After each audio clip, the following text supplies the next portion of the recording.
Good morning, and welcome to the Hemm Productions podcast. I'm actually recording this in the afternoon, but I like to say good morning. I like the idea of you starting your day with my silky smooth voice in your ears. It's been a good week for movies. Wicked for Good released to middling reviews, as I kind of expected, but I'm sure it will clean up. Plus, there's a couple of good action films in theaters. I saw Predator Badlands. That's right, fellas. I went to Badlands, and I share my thoughts. I also saw The Running Man, Edgar Wright's latest movie, and an adaptation of one of my favourite Stephen King novels. Plus, I also saw a very different film, If I Had Legs, I'd Kick You, starring Rose Byrne, in a very similar vein to last week's film, Die My Love. So, 3 very different movies this week to different responses from me. So, yeah, looking forward to discussing all those. Plus, I got a few news stories I want to get through before we get to those, unlike last week. So kick back and listen to this very Hemm Productions episode. Starting off with the news. So the news this week isn't as important as AI or as government stuff or as buying things stuff. I've just got a couple of fun news stories to talk about. First of all, Hollywood is making a Labubu movie. This is unexpected. If you don't know what Labubus are, they're those little freaky dolls you see people carrying on their bags. Sony has picked up the rights to make a Labubu movie, but according to IndieWire, they did not comment whether it would be live action or animated. And knowing Sony, this could go many different ways. Sony's produced many successful trendy movies just this year. They actually produced K-pop Demon Hunters for Netflix, so could be another hit on their hands, but they also delivered such films like the Emoji Movie, which also tried to capitalize on trends and didn't do so successfully. So for now, we'll wait and see on those. We've got a couple of trailers that I want to talk about. First of all is the Super Mario Galaxy trailer, plus some teaser images for the live-action Zelda film that Nintendo released. So I've read a few things that Nintendo, now that for God's sake, the one time I don't mute the mic. So now that Nintendo is releasing Mario Galaxy next year, and the Zelda movie following that year, they're planning on having less gaps between their films and have a more regular cadence. So I watched the Super Mario Galaxy trailer. I thought the first film was fine. I think it relied too much on trying to grab the attention of non-Mario fans by using, doing what Illumination does best and throwing in licensed music here and there. I thought it was playing it very safe, almost too safe, but this trailer looks to be a little bit more of that Illumination humor, but in space. There's a few glimpses at some cool action set pieces set in some different Mario worlds. As usual, I think Chris Pratt as Mario is really boring, and Charlie Day as Luigi is still pretty charming. A couple of new characters have been announced. So we got Bowser Jr. being played by Benny Safdie of the Smashing Machine fame, but also is an actor in his own right. He was in Oppenheimer and HBO's The Curse. And then we also have Brie Larson playing Princess Rosalina, which is not surprising considering Brie Larson's done a lot of advertising for Nintendo. She's clearly a big fan. So the movie looks fine. I'm sure it'll be better than the first movie. This kind of happens with these kind of animated projects. And I imagine it'll make just as much money. The 3 Zelda teaser images that were released, you can look them up. They're pretty basic. They look like fan images. Now, the costumes of both characters, both leads, look fine. They're in some kind of green field. It really didn't tell me anything more than we already know. I'm still yet to see anything or hear anything about the Zelda movie that proves it'll be anything beyond an interesting experiment. But Nintendo plans to release more and more of these films, so we'll see how they go. Hopefully we get a badass Metroid movie one day, but I really doubt that that'll happen. What's much more likely is we get a live-action remake of something or other from Disney, and we've gotten a trailer for that. Moana is having a live-action adaptation, and I have to admit, I watch all these trailers in high quality on a nice monitor, just so I can really get a taste for the visuals. The movie looks pretty good, visually. Will it be dramatically hollow? I am expecting it to be, but the music and the visuals so far look pretty nice. Moana as a live action movie, I think, is kind of pointless considering the original is right there, but I will save my judgment until it actually comes out. Now, that's the news for this week, not much to talk about. And I got another notification, so I'm just going to mute my computer, if that's okay with you. Let's get into the box office real quick before discussing the 3 new releases I caught this week. So, number 1 at the box office in Australia is Now You See Me, Now You Don't, the latest magician movie starring Jesse Eisenberg. I've actually never seen any of these, but because this franchise seems to be quietly dominating the box office, all the entries making a decent amount of money both in Australia and overseas, I may have to catch up. But I'm not promising anything. Number 2 is Predator Badlands, jumping 5 spots in another sign that the box office app is breaking. It was number 7 last week. I'm pretty sure that was a false reading. So should I be doing this? Should I be relying on Box Office Mojo? Probably not, but I'm going to keep doing it. Number 3 is a re-release of Hamilton, technically an initial release. The movie was meant to be, this is the filmed version of Hamilton available on Disney+.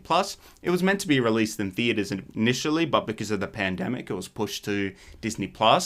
I might go see it. Number 4 is Chainsaw Man, which I still haven't seen because I'm pathetic. Number 5 is Begonia. Number 6 is DDPRD 2. Number 7 is Black Phone 2. Number 8 is Springsteen, Deliver Me From Nowhere. Number 9, The Bad Guys 2. And number 10 is a re-release of Wicked Part 1.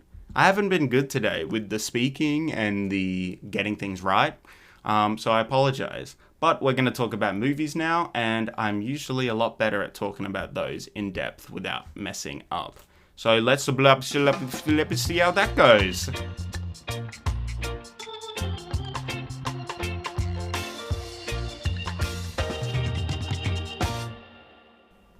So I'm recording this segment while I have to go very soon. So it's giving a little bit of Running Man energy to this segment. So I hope you enjoy these stakes I'm giving you.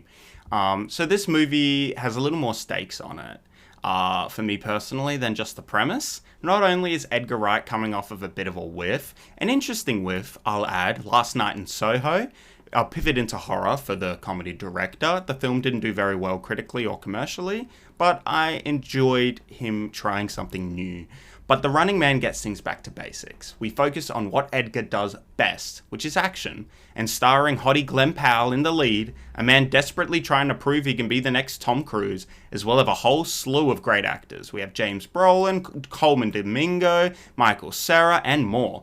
So The Running Man's about a game show for $1 billion and your life. It's about one man trying to afford a better life for his 6th daughter. He joins up, he's the angriest man in the world, and he's here to fight for a better future and for some cash on this game show set in a dystopian world based on Stephen King's novel.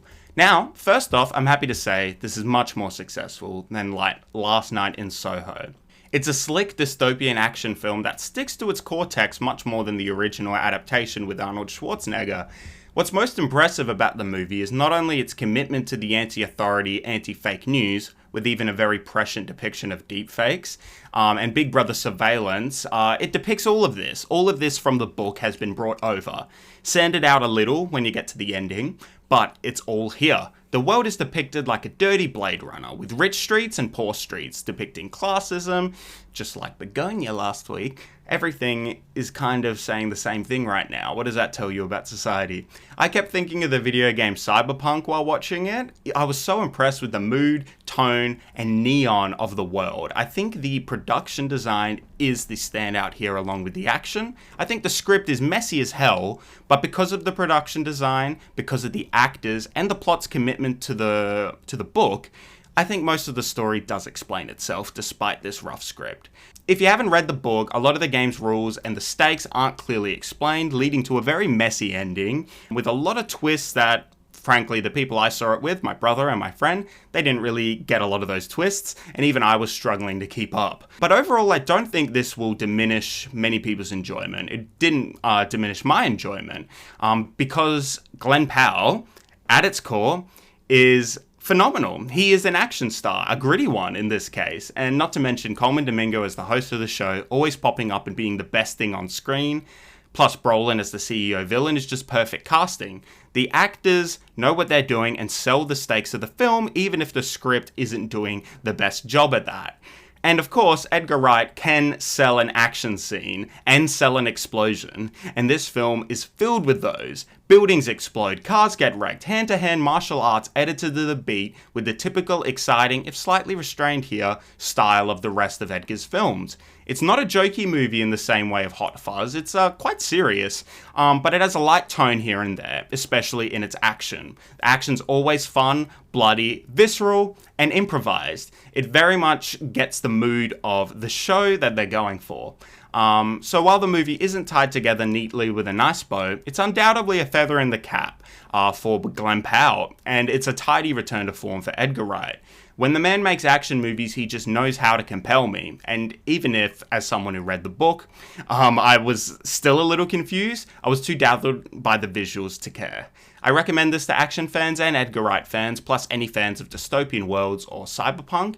If you're looking for something really deep, you might not quite find it. It's more surface level, but there's also a great book if you want to go more in depth to that.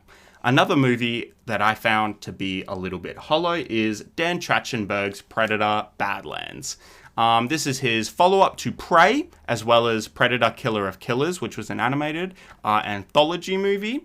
Dan Trachtenberg is the new face of the Predator franchise, and I can see why. He has this incredible reverence for the franchise and the character, and he also just knows how to shoot a fucking movie. So this film sees us following a predator on an alien planet, hunting the greatest game on that planet in the name of his brother. But the movie quickly evolves into kind of a buddy movie between a quiet but stoic predator and a chatty android played by Elle Fanning. It's a very simple action movie that allows Trachtenberg to have fun with his large vistas, compulsive action, and clear love for the franchise, but this buddy movie dynamic follows the majority of the movie. And as big as a fan as I am of Elle Fanning, I'm not sure I wanted a chatty robot and a silent killer dynamic. What's most impressive in the story is showing how even a predator can be weak in the face of adversity. It's a nice change of playing field for the franchise, kind of throws the board up in the air. The predator is not the biggest threat on screen in this movie. It doesn't feel like a lame prequel or a crossover cash grab with the android element. Spoiler alert, the android is from the Alien franchise, but it rather feels like a natural evolution into the kind of predator movies that Trachtenberg wants to make. However, I found it quite annoying. For me, it was a little too jokey and didn't go any interesting places with its buddy cop dynamic. I think the third act of the movie isn't that interesting, especially when it gets much more crossovery and much more alien-y. I wish this was much more of a survival movie than a quest movie, especially considering I wasn't invested at all for the android story, and that's what the movie mostly centers around. It's pretty cute. It has an animal companion in the movie too. A lot of cute, sweet elements. Not sure that's what I was looking for a Predator movie, but I enjoyed it. Ultimately, I think this movie will be hit or miss with fans. The friends I saw it with really enjoyed it. But for me, I found this new direction a little obvious and a little boring. Undoubtedly, the movie has successful action, CGI, and life to it visually, but like Running Man, I found it a little intellectually hollow. Still heads and tails above some of the terrible Predator movies we've received in the past, but I still don't think I'll revisit it anytime soon. It wasn't the most successful for me, but I didn't regret going to see it. I'd recommend it if you like the Predator movies. It might be exactly what you're looking for, but for me, it just wasn't it. Next is a movie with the type of tension that the previous two films really could have used. If I Had Lex, I'd Kick You is a tour de force of anxiety, depression, and the deep hole in our lives we're searching for every solution to fix. It's a beautiful film about the pressures of motherhood and loving someone sick, but also the ever-growing void that grows inside you as you're trying to keep your world together. This is one of my favorite films of the year, and it's because it's a very interesting way of telling quite a simple story. We've seen many stories like this, Lorenzo's Oil, 33 Seconds, I could name a few others, but mother takes care of child battling a mysterious illness, and in this film you never see the child. Is always obfuscated. You never have hard facts about what's the child's condition or not. Rose Byrne plays the lead here. The film's directed and written by Mary Bronstein, who made a small film called Yeast with Greta Gerwig, which I watched, and I thought that film was good. It was made very ad hoc, but felt very real. Lots of close-ups, lots of shaky camera work, and that style is lended to here with a much bigger budget. So the film is about just months, it seems. Time is very unclear in this movie, on purpose. It just lets you feel what this character is feeling. And they are breaking down at the seams. They're breaking down in therapy. They're breaking down trying to deliver therapy as a therapist. And they're breaking down in front of their daughter, the person they need to be strongest in front of. I found the film to be very raw and very touching. Honestly, I have so much to say about it, but also nothing at all. I think the movie speaks for itself quite well, and I just recommend that everyone goes and sees it. It's a horror movie about being a parent, is how I can best describe it, but it's also sickly funny. There's a lot of really good little moments in this movie, like when they live in the hotel room, Rose Byrne frequently goes outside to smoke weed and befriends another person that works at the hotel. There's lots of little incidents and more pressure just being added on this woman. It really feels like a thriller in the sense that tension is constantly being added and it's constantly putting you on edge of what's going to happen next. Is something going to go wrong? Is another thing going to go wrong? It's a train of pain and you constantly feel like the wheels are coming off. I know there's another actor playing the child in a lot of the scenes, but because of the focus on just Rose Byrne, she delivers so much emotion in her performance and through her eyes and these intimate close-ups. It was genuinely a painful watch that really upset me. Conan O'Brien's also in this film in a small dramatic role, but it's pivotal because it shows the relationship between Rose Byrne as a therapist and her therapist. And sort of just the kind of screaming feeling of wanting someone to help you and not having them help you. And this is all right compared to her relationship with her daughter, someone who does need her constant care. It's about the anguish of trying to help someone when you are the one that really does need help. And I think it's a beautiful movie and everyone should watch it. You may have noticed I didn't give reviews or star ratings to any of these films that I talked about because I'm going away from doing those. If you want to see those, you can check my letterbox that I'm not going to plug. But the rating is really something I think about very last, and often it takes me like a week or two to settle on a definitive rating, especially for certain films, especially ones I love. I really need to rewatch them to kind of get my full thoughts out there. Some movies really do land with a bang and I just love them straight away, but some ones creep on me. And then some have diminishing returns. I think of The Black Phone 2, which I think I gave 3 stars a few weeks ago. I'd probably give that a 2.5 now, you know. So my thoughts are constantly changing. So rather than give you an inaccurate summary, I'll just leave the words, leave my impressions, and then maybe later I can come back and give star ratings to this. That'll be it for the Hemm Productions podcast this week. Thank you all for listening, and I'll see you next week.